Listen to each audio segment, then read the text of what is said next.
Assalamualaikum warahmatullahi wabarakatuh. Saya Delia Octavia.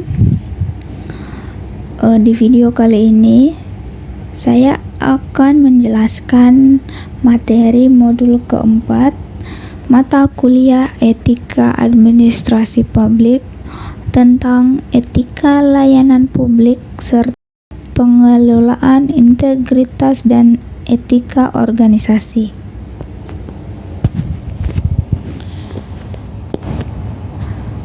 Pertama, nilai dan prinsip etika layanan publik.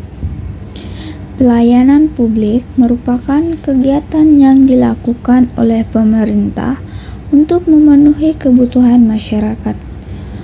Pemerintah memiliki tanggung jawab untuk menciptakan pelayanan yang berorientasi pada pencapaian kesejahteraan umum sebagaimana telah digariskan dalam undang-undang.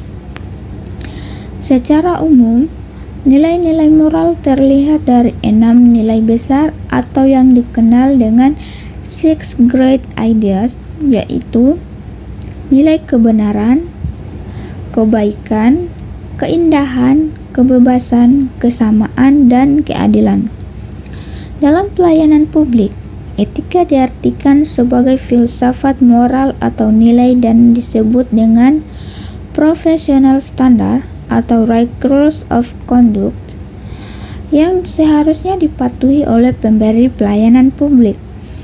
Sebuah kode etik merumuskan berbagai tindakan apa, kelakuan mana, dan sikap bagaimana yang wajib dijalankan atau dihindari oleh para pemberi pelayanan. Aplikasi etika dan moral dalam praktek dapat dilihat dari kode etik yang dimiliki oleh birokrasi publik.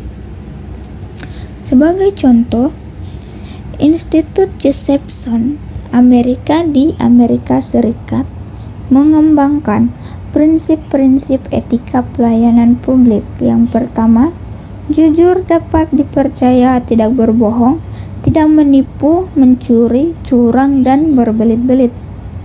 Kedua, integritas, berprinsip, terhormat, tidak mengorbankan prinsip moral, dan tidak bermuka dua. Ketiga, memegang janji. Keempat, setia, loyal, dan taat pada kewajiban yang semestinya harus dikerjakan. Kelima, adil. Keenam, perhatian. Ketujuh, hormat. Kedelapan, kewarganegaraan. Kaum profesional sektor publik mempunyai tanggung jawab untuk menghormati dan menghargai serta mendorong pembuatan keputusan yang demokratis. Kesembilan, keunggulan. 10, akuntabilitas. 11, menjaga kepercayaan publik. Selanjutnya, untuk menjamin kinerja aparatur negara sesuai dengan standar yang diinginkan dan untuk menghindari penyalahgunaan kekuasaan, Jabra dan Dwi Vedi mengemukakan pentingnya mengembangkan akuntabilitas, yaitu pertama, akuntabilitas administratif, kedua, akuntabilitas legal, ketiga, akuntabilitas politik, keempat, akuntabilitas profesional, dan yang kelima, akuntabilitas moral. Lebih lanjut, untuk menilai baik buruknya suatu pelayanan publik, dapat kita lihat dari baik buruknya penerapan nilai-nilai. Yang pertama, efisiensi, yang kedua, efektivitas, yang ketiga, kualitas layanan, yang keempat, responsivitas, dan yang kelima, akuntabilitas. Menurut Osborne dan Plaistow, kualitas layanan publik dapat dilakukan dengan beberapa hal. Yang pertama, akuntabilitas dalam penyelenggaraan pelayanan publik. Yang kedua, orientasi pada pembaharuan. Dan yang ketiga, pengembangan etika pelayanan.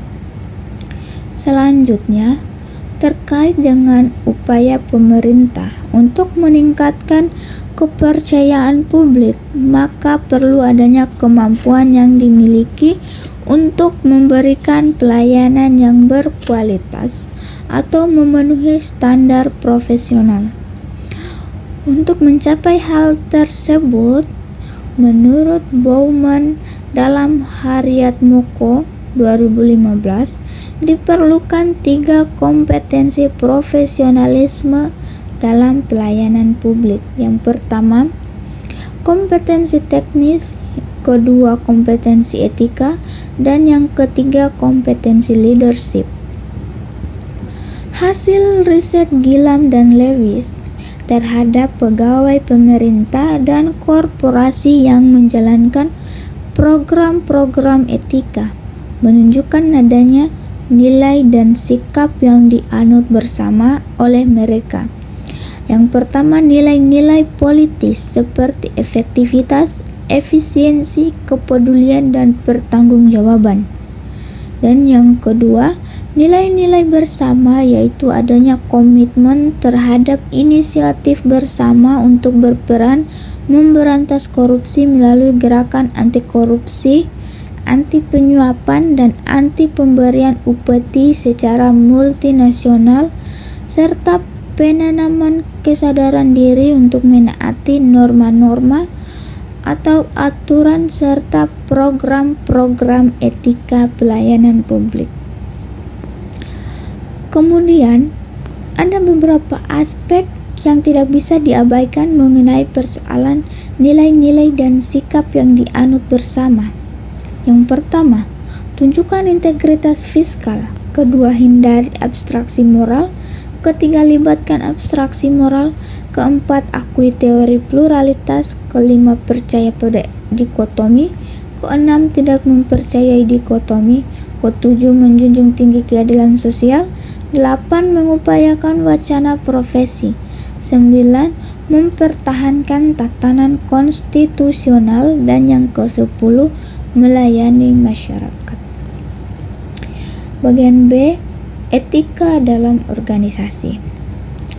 Dalam konteks organisasi, maka etika organisasi dapat berarti pola sikap dan perilaku yang diharapkan dari setiap individu dan kelompok anggota organisasi yang secara keseluruhan akan membentuk budaya organisasi yang sejalan dengan tujuan maupun filosofi organisasi yang bersangkutan. Selanjutnya, perilaku manusia dalam organisasi memiliki beberapa dimensi. Yang pertama, dimensi hubungan antara anggota dengan organisasi yang tertuang dalam perjanjian atau aturan-aturan legal. Kedua, hubungan antara anggota organisasi dengan sesama anggota lainnya, antara anggota dengan pejabat dalam struktur hierarki. Ketiga, hubungan antara anggota organisasi yang bersangkutan dengan anggota dan organisasi lainnya.